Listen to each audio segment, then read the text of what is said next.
तो सबको नमो बुद्धाय, जय भीम। मैं काफी लंबे समय के बाद आप लोगों से रूबरू हो रहा हूँ और हमारे बीच में एक और प्रबुद्ध व्यक्ति बैठे हैं, जेटीएन साहब, पूर्व सांसद हैं लद्दाख से, और बहुत सारे लोग जो बुद्ध को मानने वाले लोग हैं यहाँ पर इकट्ठा हुए हैं। देखिए, बंते जी ने मेरे से पहले जो बोला और उनसे पहले ही बोला, तकरीबन सारी बातें रख दी हैं। मैं आप लोगों को बता दूं कि दिल्ली में जो सरकार चल रही है, ये हम सब ने मिलकर एक पार्टी बनाई थी और लाला जी जो है ना इसका नेतृत्व कर रहे थे। और इस देश में शुरू से ही बुद्ध के साथ जो है ना भेदभाव होता है। एक कहावत आप सब लोगों ने सुनी होगी कि हिंदू, मुस्लिम, सिख, ईसाई आपस में हम भाई भाई, जबकि भाईचारे का संदेश देने वाले तथागत बुद्ध थे। और ये सब तो कसाई हैं, भाई नहीं है, कसाई हैं। एक दूसरे को काट करके, मार करके ये लोग खत्म करना चाहते हैं। तथागत बुद्ध कहते हैं पूरी दुनिया ही, पूरा संसार ही परिवार है। और ये जो ये लोग जो रेवड़ियां बांट रहे हैं, ये जो कर रहे हैं लोग, 18,000 रुपए देंगे, इतने देंगे, ये देंगे, वो देंगे, ये नहीं दे रहे। ये तो बाबा साहब अम्बेडकर ने पहले ही प्रावधान कर रखा कॉन्स्टिट्यूशन में। जो सब कुछ आपको दिया जा रहा है वो टुकड़ों में दिया जा रहा है। जो भी यहाँ के सिटीजन को फैसिलिटी दी जा रही है, नेशन की जिम्मेदारी होती है, राष्ट्र की जिम्मेदारी होती है कि अपने सिटीजन को हर फैसिलिटी वो दें, तभी देश प्रेम सामने आएगा। और नेशन में हमें क्या मिल रहा है? दूसरे संप्रदाय के लोगों को प्रताड़ना दी जा रही है बौद्धों के साथ तो हमेशा से भेदभाव होता है। और जो मौजूदा सरकार है, इन्होंने जो ये मान दे रखा कि भाई हम लोग इनको 18,000 रुपए देंगे। मौलवियों को पहले दे ही रहे थे, अब ब्राह्मणों के लिए भी इन्होंने किया, जो मंदिरों में प्रवचन देते हैं, कथावाचक हैं, जो भी हैं। और जब ये आवाज बुद्धिस्टों ने, हमारे भंतों ने, थेरों ने, इन लोगों ने उठाई, तो केजरीवाल ने उनको डिटेन करवाया, उनको पुलिस से पकड़वाया।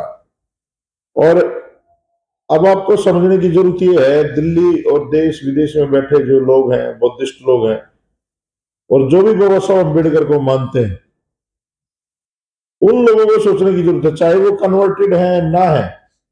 मैं दिल से कहता हूं कि मैं बुद्धिस्ट हूं, चाहे मैं एफिडेविट देके बनाऊं चाहे ना बनाऊं। बाबा साहब को जो मानता है वो बुद्धिस्ट है। तो उन लोगों को समझने की जरूरत है, जो व्यक्ति हर बात में हनुमान मंदिर में घुसता है, अंदर जाता है, हर बात पे कहता है लक्ष्मी गणेश की फोटो होनी चाहिए, लेकिन अपने शीश महल में वो अंबेडकर की फोटो ऐसे एंगलों से लगा रखी कि जहां से ही फोटो खींचोगे उनकी फोटो आएगी। जो गुरुजी ने अभी बात कही कि एक व्यक्ति ने कहा था 10 करोड़ लोगों को बुद्धिस्ट बनाएंगे, वो कांग्रेसी हो गए, बुद्धिस्ट तो हुई नहीं।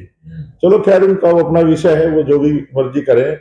लेकिन उन्होंने क्या गुनाह किया था भाई? 22 प्रतिज्ञाएं तो पड़ी थी, भारत सरकार छापती है। और लाला जी ने क्या किया? उनको निकालने का काम किया। तो ये फर्जी अम्बेडकरवाद इस देश में चल रहा है राजनीतिक पार्टियों की तरफ से। बाबा साहब अम्बेडकर के लोगों को कोई कुछ नहीं देना चाहता, और आपको कोई कुछ देगा भी नहीं। आप समझो इस बात को, जो लेना आपको स्वयं लेना है। और मैं बड़ी कड़वी बात कहने जा रहा हूं, हो सकता है मंच पे बैठे हुए भक्तों को बात मेरी बुरी लगे। इन बोध विहारों से बाहर निकलना पड़ेगा आप लोगों को, सोसाइटी में जाना पड़ेगा आप लोगों को। बहुत सारे ऐसे लोग भी हैं, मेरा खुद का अनुभव बता रहा हूं मैं नाम नहीं बताऊंगा, लेकिन मैंने उनसे कहा किसी की उपसंपदा करानी है, तो उन्होंने कहा कि उसकी जाति क्या है। मगर जाति नहीं होती बुद्धिस्टों की। कह नहीं भाई, मैं तो चमार था, चमार रहूंगा। तो इन चीजों से मैं बाहर निकलना पड़ेगा। माफी चाहता हूं, मैं विषय से हटके बात कर रहा हूं, लेकिन ये समाज को पता होनी चाहिए। तो इन चीजों से बाहर निकल के हम लोगों एकत्रित होकर के देश हमारा है, ये तथागत बुद्ध का देश है, बाबा साहब अम्बेडकर का देश है। और चाहे हिंदू, मुस्लिम, सिख, ईसाई कोई भी हो, 2-3% लोगों को छोड़ के सारे बुद्धिस्ट है। वो लोग सिर्फ जो है ना बहके हुए लोग हैं, भटके हुए लोग हैं। आज नहीं तो कल उनको अपने घर में आना ही पड़ेगा।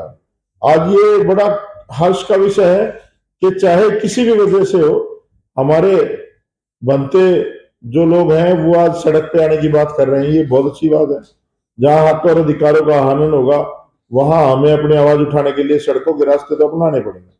तो आज मैं इस प्रेस कॉन्फ्रेंस का सारा श्रेय कुश भाई को दूंगा, जिन्होंने इतने अच्छे एफर्ट्स करे, और ये शुरू से ही लगे रहते हैं इन चीजों में।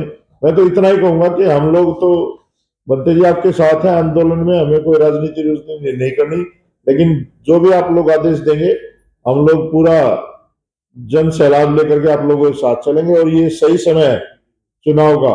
पूरी दिल्ली के लोगों से मैं अपील भी करना चाहता हूँ, जो पार्टी, मैं ये नहीं कह रहा फलानी पार्टी डिग्री पार्टी, जो पार्टी हमारे बनते जो लोग बैठे हैं इनके प्रस्ताव को स्वीकार करती है और अपने मैनिफेस्टो में करेक्शन करके इस चीज को ऐड करती है, मुझे लगता है उसको हमें सपोर्ट करना चाहिए।